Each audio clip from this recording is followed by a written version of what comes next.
가슴에 3발의 총탄, 머리에 1발. 1980년 3월 6일 미래의 육군 참모총장 후보로 불리던 박흥주 대령의 사형이 집행되었습니다. 그는 상관의 명령을 따랐을 뿐이었지만 그 명령이 결국 그의 목숨을 앗아갔습니다.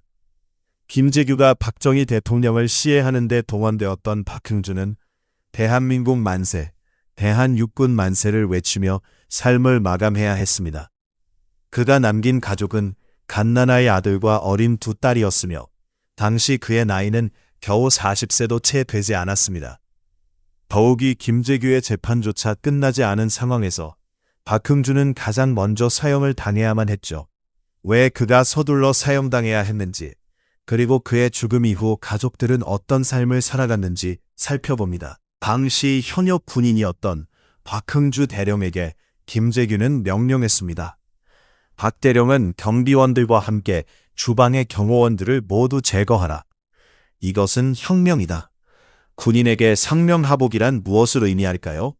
상명하복은 상급자의 명령을 즉각적으로 따르는 것을 의미하며 군인에게는 가장 본능적인 생존 규칙입니다.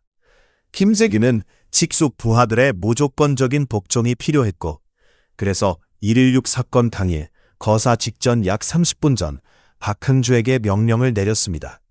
평생 군인이었던 박흥주는 상관인 김재규 부장에게 복종하며 그의 명령을 충실히 수행했습니다. 방에서 총소리가 나면 박정희 대통령의 경호원들을 처치하라는 명령에 따라 행동한 것입니다. 군인의 본분이자 생존 규칙인 상명하복은 그날 박흥주 대령에게 독이 되어 돌아왔습니다. 박정희 대통령 시해 사건의 법정에서는 김재규, 박흥주 등 피고인들이 일관된 진술을 했습니다. 김재규는 부하들이 선택적으로 명령을 받아들여서는 안 되기에 일부러 생각할 시간을 주지 않고 강하게 명령했다고 밝혔고, 박흥주 역시 이에 동의하며 자신은 사전 계획을 전혀 몰랐다고 진술했습니다. 그는 갑작스러운 상황에 처했고 상관의 명령에 따라 움직이는 것이 마땅하다고 생각했다고 했습니다. 김재규가 오늘 해치운다고 말했을 때 박흥주는 그를 밀고 할 수도 있었지만 그는 자신의 상관을 믿고 명령을 수행했고 결국 사형을 선고받았습니다. 우리는 때때로 개인이 어찌할 수 없는 거대한 사건에 의해 다른 선택지를 갖지 못한 채 몰리기도 합니다. 박흥주라는 인물은 어떤 삶을 살아왔기에 이런 운명을 맞이했을까요? 박흥주 대령은 명석한 두뇌와 넓은 인품을 가진 인물로 알려져 있습니다. 평안남도에서 태어나 5살 때부터 서울에서 자랐고 당시 최고 명문 고등학교 중 하나였던 서울고를 졸업했습니다. 당시 가난하지만 똑똑한 학생들이 많이 그랬듯이 대학 대신 육군사관학교에 진학했습니다. 육군사관학교는 등록금뿐 아니라 생활비까지 국가가 지원해 주었고 박흥주에게는 가난한 집안에서 벗어나기에 더할 나위 없는 선택이었습니다. 1962년 64기로 우수한 성적으로 졸업한 박흥주는 포병 소위로 임관했습니다. 초임 장교들이 보통 거치는 관측장교 보직도 거치지 않고 곧바로 전포대장 직위를 맡을 만큼 엘리트였습니다. 중위 시절 사단장이 부른다는 말에 사단장실에 갔을 때 김재규 사단장이 그의 이름을 모르며 훑어본 뒤 오늘부터 내 부관 좀 하게 라고 말했습니다. 이때부터 박흥주와 김재규의 인연이 시작되었습니다. 부관은 사단장의 공식 비공식 업무와 대외관계 등을 가까이에서 보좌하는 자리로 실무 능력과 태도, 성실성 등 모든 면에서 뛰어난 인물이 필요합니다. 김재규는 포병대에서 브리핑을 하던 박흥주를 눈여겨보고 전속 부관으로 발탁했습니다. 이후 김재규가 제6강부 사령관으로 염전할 때도 박흥주는 부관으로 동행하며 김재규의 측근으로 자리 잡았습니다. 당시 우리나라는 월남전에 참전하던 시기였고 엘리트 군인이었던 박흥주도 베트남전에 파병되었습니다. 2년간 전포대장으로 근무하며 대위로 진급했고 실제 전투 경험을 쌓으며 군인의 정석적인 길을 걸었습니다. 베트남전 파병 후 귀국한 박흥주는 승진도 초고속으로 이뤄졌습니다. 소령 시절 육군 보안사령부를 거쳐 1974년에는 64기 동기보다 앞서 중령으로 조기 진급했습니다. 박흥주는 언제나 모범적인 군인으로 평가받았고 육재판 당시 그의 청렴함은 화제가 되기도 했습니다. 그는 중정의 수행 비서관으로 마음만 먹으면 풍족한 생활을 할 수 있었으나 권력을 사사롭게 이용하지 않았습니다. 마지막 순간까지도 차도 들어가기 어려운 산동네 판잣집에 거주하며 검소하게 살았습니다. 또한 참 군인의 품격을 갖춘 상사로서 병사들과 함께 식사하고 녹슨 포를 닦는 병사들을 보며 우리나라가 빨리 부강해져 최신 무기를 보유했으면 좋겠다고 혼잣말을 하던 인물이었습니다. 박흥주의 군인으로서 삶과 한 인간으로서의 인생을 고려했을 때 그의 죽음은 참으로 비극적입니다. 1979년 10월 26일 그날 아침은 박흥주 대령에게 조금 피곤한 날이었습니다. 전날밤 큰딸이 학교 연극에서 사용할 면류관을 만들어달라고 졸랐기 때문입니다. 임진왜란에서 활약한 사명당이 등장하는 연극에서 선조 역할을 맡은 딸을 위해 늦은 밤까지 준비물을 만들어준 뒤 출근했습니다. 오후 4시경 풍정동 정보부 안가에 도착해 박선호 유전과장을 만났고 그때 오늘 대통령 행사임을 직감했습니다. 오후 7시 30분경 김재규는 박선호와 박흥주 대령에게 총이 든 오른쪽 바지 주머니를 툭툭 치며 나라가 잘못되면 자네들과 나는 죽는 거야. 오늘 저녁에 내다 해치운다. 방에서 총소리가 나면 경호원들을 처치하라. 육군 총장과 2차 장보도 와 있다. 각오는 되었겠지라고 말했습니다. 김재규는 거사에 이용할 생각으로 육군 참모총장 정승화를 궁정동에 불렀습니다. 126 사건 당시 육군 총장은 풍정동 중정 건물에서 2차 장보와 식사 중이었습니다. 김재규, 박선호, 박흥주 3명이 대화하는 모습은 궁정동 본관 정문 초소 근무자 이말륜이 보았으나 대화 시간은 1분 남짓이었습니다. 이 짧은 시간 동안 김재규 부장은 중대한 통보를 한 뒤 만참장으로 들어갔습니다. 10분 뒤 연회장에서 총소리가 났고 박흥주는 잠시 고민했지만 군인으로서 상관 명령에 따라 대통령 겸호원들을 제압하는 쪽을 선택했습니다. 돌이킬 수 없는 상황이 된 것입니다. 대통령이 쉬해된 시각, 공정동 별실에 있던 정승화 육군 참모총장도 총소리를 들었고 약 1km 떨어진 곳에서 4-5발 정도 발사된 것으로 진술했습니다. 3분 뒤 허겁지겁 나타난 김재규는 정승화를 차에 태웠고 박흥주 대령도 그와 함께 앞자리에 동승했습니다. 정승화가 누가 쏜 것이냐고 묻자 김재규는 정신이 없어 모르겠다고 둘러대며 상황을 넘기려 했습니다. 이후 남산중앙정보부 본부로 갈 계획이었으나 정승화 총장이 병력 배치를 위해 육군 본부로 가자고 하면서 차를 돌렸습니다. 이 순간 김재규는 물론이고 그를 신뢰했던 박흥주 대령도 더 이상 통제할 수 없는 상황에 빠졌습니다. 김재규 부장과 동행했던 박흥주는 국방부에서 무장을 해제당하고 곧바로 체포되진 않았으나 불안한 상황에 처했습니다. 사실 박흥주는 그 사이 전두환 보안사령관으로부터 6번으로 오라는 메시지를 받았으나 응하지 않았습니다. 새벽 4시경 성동구 행당동 자택에 도착한 그는 집에 들어가지 않고 마당에서 아내를 불렀다고 전해집니다. 아내에게 별일 없었는지 몸은 괜찮은지 물은 뒤 애들 잘 돌보라며 일이 있어 간다는 말을 남기고 황급히 언덕을 내려갔습니다. 아내는 평소 깔끔한 그의 와이셔츠가 양복 바깥으로 나와 있어 이상하게 생각했지만 급한 일이 있나 보다 여기고 집으로 들어갔습니다. 1시간도 채 지나지 않아 보안사 요원들이 박흥주의 집에 들이닥쳤고 박흥주는 아내를 보고 나온 뒤 중앙정보부 본청 인문동에서 체포됩니다. 김재규와 거사 관련자들은 보안사에서 혹독한 고문을 받았습니다. 당시 전두환 보안사령관이 이끄는 합동수사본부는 박정희 대통령 시해 사건 수사를 주도하며 사건을 내란 목적의 살인으로 규정하고 탄순 관련자들까지 가혹하게 수사했습니다. 수사 당사자와 수사기관의 입장은 극명하게 갈렸습니다. 김재규 측은 민주회복을 위한 혁명, 혹은 우발적 범행이라고 주장했지만 전두환 수사본부는 이를 폐륜적인 범죄로 규정했습니다. 주장은 달랐지만 이 사건으로 전두환과 신군부가 권력을 장악한 것은 명확했습니다.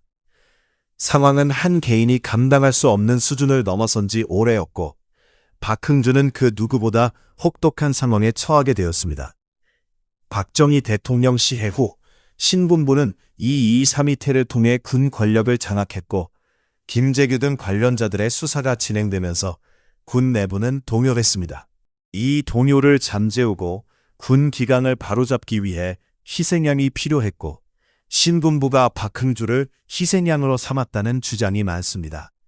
박흥주는 비육 주동자 중 유일한 현역 군인이었고 당시 비상계엄 지역에서 특정 중범죄를 저지르면 단심제가 적용될 수 있었습니다. 사건 발생 후 단 132일 만에 항소 기회도 없이 단 한 번의 재판으로 사형이 확정됐으며 김재규의 재판도 끝나지 않은 시점이었습니다. 박흥주는 마지막까지 김재규를 원망하지 않았습니다. 재판 최후 진술에서 국가의 막중한 임무를 수행하는 중정 부장을 돕는다는 자부심으로 거사 당시에도 부장의 인격과 판단력을 믿고 행동했다고 밝혔습니다. 김재규는 재판 내내 부하들은 계획을 몰랐으니 죄가 없다며 자신만 처벌해달라고 간곡히 호소했습니다. 변호사에게는 일본의 유사 사건 관례를 예로 들며 부하들을 위해 변론해달라고 부탁했습니다. 사실 126 사건 전부터 박흥준은 연대장으로 다시 복귀하고 싶어 했습니다. 만약 김재규가 그를 연대장으로 보냈다면 그의 운명은 달라졌을까요? 몇 달만 참으라고 설득했지만 박흥준은 끝내 김재규 곁에 남았고 결과적으로 126 사건 한복판에 서서 사지로 내몰렸습니다. 이 과정은 박흥주의 가족에게도 평생의 한으로 남았습니다. 박흥주에게는 체포 후 여러 차례 기절했던 아내와 3명의 자녀가 있었습니다. 박흥주의 아내는 남편이 체포된 후 아이들과 함께 여동생 집으로 거처를 옮겼고 그 기간 수사기관에 불려가 출신지부터 자세히 쓰라는 요구에 겁을 먹고 쓰다 기절하기도 했습니다. 남편이 기소된 후에는 시어머니와 친척들과 함께 군 교도소로 남편을 만나러 갔습니다. 박흥주는 아내에게 나는 군인이다. 전장에 나가 죽었다고 생각하고 너무 슬퍼하지 말라고 말했습니다. 두 번째 면회 때는 두 딸과 함께 갔고 아이들은 성적표와 상장, 메달 등 학교에서 받은 것을 챙겨 면회실 책상 위에 올려놓았습니다. 박흥주의 아내는 남편이 말수가 적고 한쪽 귀가 잘 들리지 않는 듯 했다고 회상합니다. 큰딸 혜영이는 아따품에서 엉엉 울었고 아빠에게 학교에서 기죽지 않고 열심히 공부하고 있다는 편지를 읽어주었습니다. 세 번째 면회 때는 8개월 된 막내 아들을 데리고 가고 싶었다고 말했습니다. 박흥주는 아들을 목마 태우며 함께 몇 걸음 걸었고 딸을 얻은 후 아내에게 건강이 회복되면 아들을 낳았으면 좋겠다고 여러 번 말했습니다.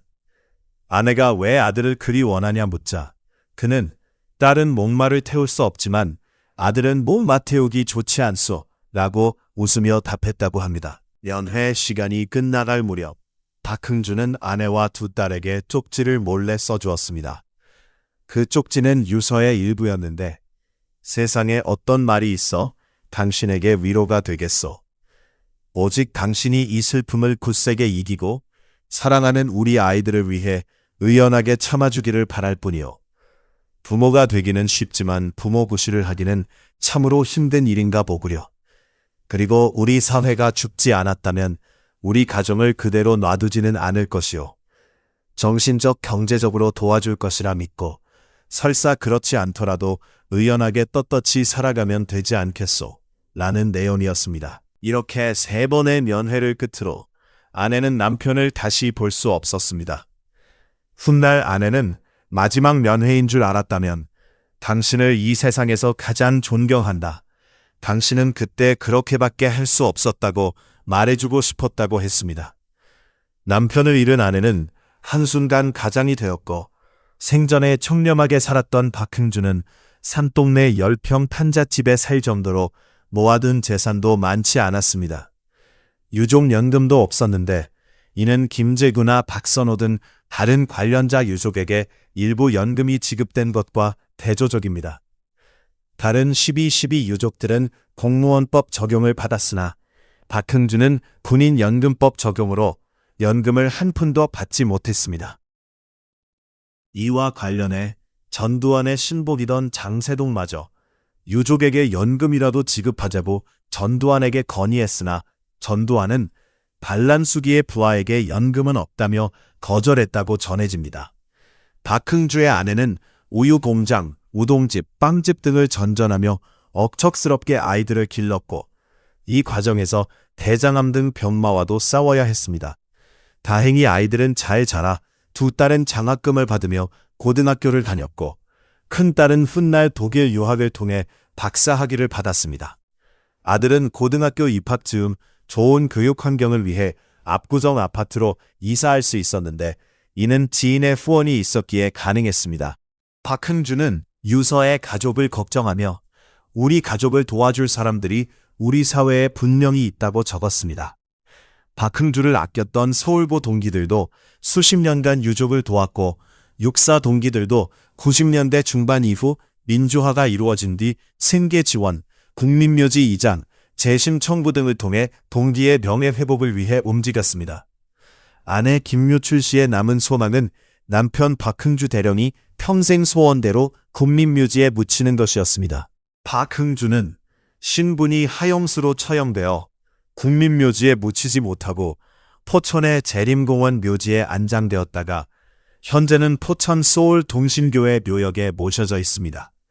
12.12 사건은 역사에 박제된 하나의 사건으로 남았지만 그 속에 휩쓸린 평범한 개인들의 삶은 조용히 잊혔습니다.